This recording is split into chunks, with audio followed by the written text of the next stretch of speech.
ডিজাইনটা তৈরি করতে বড় আসন লাগবে।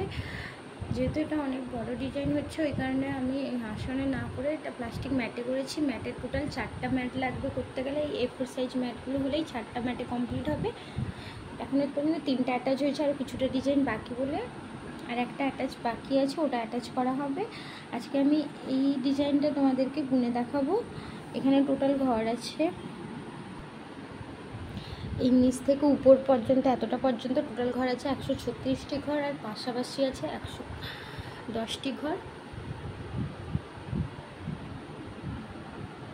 এটা নিচেরটা এখন ভরাট বাকি। এদিকে এখানে আছে এই ডিজাইনটা এখান থেকে উঠানোর পরে কিছুটা নিচের দিকে, কিছু যদি কেউ বাঁধাই করবে তাহলে নিচের দিকে কিছুটা ঘর ছাড়তে হবে। ঘর ছাড়ার পরে এইরকমভাবে ডিজাইনটাকে তোলা হয়েছে। এখানে আছে 3টি ঘর, তার উপরে কৌণিক বরাবর 1টি ঘর, কৌণিক বরাবর আবার 2টি, এখানে আবার এটির উপর বরাবর 2টি। এইভাবে এই ডিজাইনটা করা হয়েছে।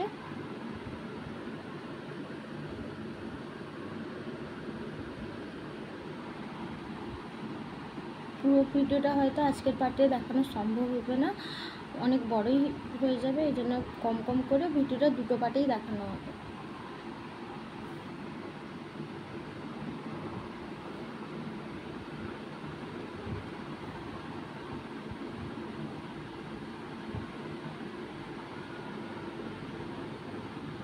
যেহেতু এগুলো জোড়া হয়েছে, এখানে এখনও ফাঁক হয়ে আছে, এগুলোকে অ্যাটাচ করতে হবে, দিলে এটা সুন্দর শেপ একটা হয়ে যাবে।